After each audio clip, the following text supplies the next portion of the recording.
Further inside, a shower area and toilet were enclosed by glass panels, though they offered little to no privacy. Anyone using them would be in full view, making it clear that this suite was designed for either solitary stays or romantic getaways.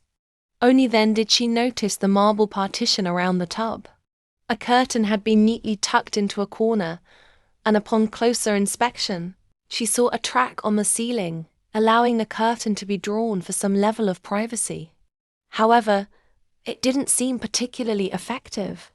It still provided some privacy, but without a door, it only blocked the view.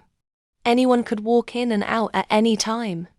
In front of the transparent glass bathroom, there was a long glass counter with various hair care products neatly arranged, a hairdryer, comb, and other grooming essentials. Below the counter were drawers and storage cabinets. Normally, Aiwarin used them to store different supplies, along with towels and 3 or 4 sets of bathrobes. Mewika watched as Aiwarin walked over to the sink in front of the shower, washed her hands, and then dried them on a towel hanging by the mirror. That 1 minute she had mentioned earlier seemed to carry a hidden meaning. Since there was still some time left, Mewika took the opportunity to glance around. On the opposite wall from the sink stood a large wardrobe. To her left, from where she stood, was a spacious king-sized bed. The headboard wall was beautifully decorated with glossy tiles. The bed itself had a modern luxury design, with a wide, upholstered headboard in a muted taupe grey tone. A soft grey duvet layered over crisp white sheets and 2 large white pillows rested against the headboard. Smaller grey pillows were neatly placed in front. At the far end of the room, a glass wall with drawn curtains marked the best viewpoint of this 50th floor suite. Everything in the room, the bed, the bathtub, the amenities looked inviting. Especially the bed. Even though she had grown up in a big house with a queen-sized bed, perfect for someone like her, and a cozy, well-decorated bedroom, it still couldn't compare to the luxury of this suite. Of course, this was the top-floor suite of a hotel often referred to as a 6-star establishment. It was considered a 6-star hotel because it surpassed Oriana First, which was rated 5 stars. This branch had elevated the standard even further, earning its prestigious reputation.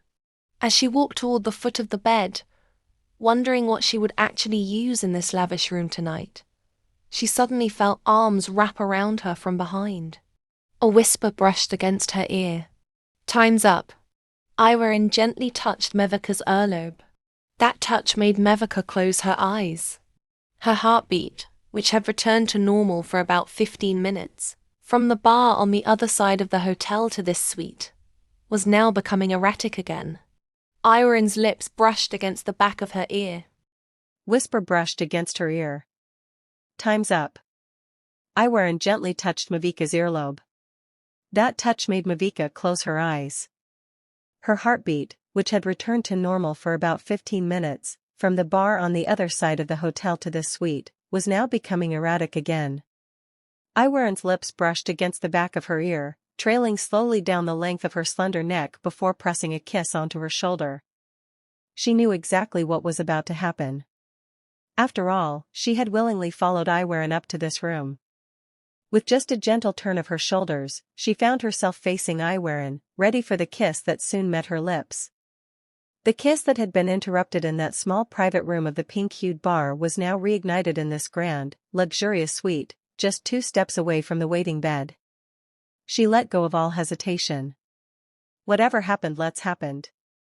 She had chosen to come here for answers, and now she was in the arms of a woman whose every touch sent an electrifying thrill through her. Aiwarin was an expert kisser, but Mewika refused to be seen as inexperienced. She kissed back with equal skill. And that was exactly what Aiwarin was feeling now. "You're good," Aiwarin murmured softly as she pulled away briefly, only to press another kiss onto Mewika's lips, again and again. The heat between them flared, a fire that had been lit and now burned uncontrollably. After a moment, Aiwarin finally broke the kiss, letting her gaze drift over Mewika's beautiful face, the woman who had surrendered to her tonight. Her eyes traveled lower, past her delicate collarbone, down to the curves hidden beneath the elegant dress Mewika had chosen. At this moment, Aiwarin was certain it had been chosen for her to remove. Her eyes traced further down, past the graceful curve of Mewika's waist to her smooth, porcelain thighs, sending a subtle shiver through her own body. "You look absolutely stunning in this dress," Aiwarin murmured, her voice filled with admiration as she prepared to think further. "And in this dress?" Mewika let her gaze drop to her own outfit before lifting her eyes back to Aiwarin's with a teasing, sultry look. "Do I look different from when I wear my work clothes?" Aiwarin paused for a moment, her gaze locked onto Mewika's. Then, with a small smile and a slight shake of her head, she answered without words. "I don't know. You look beautiful in both your work clothes and this dress." Drift downward, using just 2 fingers to trace along the valley between Aiwarin's breasts, teasing along the edge of her blazer where the buttons sat just below the neckline. Aiwarin pulled back slightly, eyes flickering down to watch Mewika's fingers at work. Her gaze darkened with interest as Mewika applied just a little more pressure against the fabric separating them.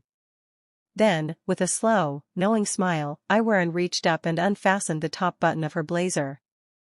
Curious, Mewika hesitated for only a second before slipping her fingertips inside, barely grazing the soft skin beneath. "You're not wearing a bra." "It depends on what I wear to the bar," Aiwarin murmured. "Most of the time, I don't." "No bra at the bar?" Mewika smirked. Aiwarin let out a soft chuckle at the teasing. She glanced down at Mewika's chest, arching an eyebrow instead of asking outright. "My dress has a built-in bra," Mewika answered before Aiwarin could speak. She knew exactly what the other woman wanted to ask. That also meant that once the dress was off, there wouldn't be anything left on her upper body to remove. Her eyes drifted to the blazer's partially undone buttons. With one already undone, only 2 more remained between her and the skin beneath. Mewika's hand still rested against the fabric, and Aiwarin, noticing her hesitation, spoke up. "If you want to do something, go ahead,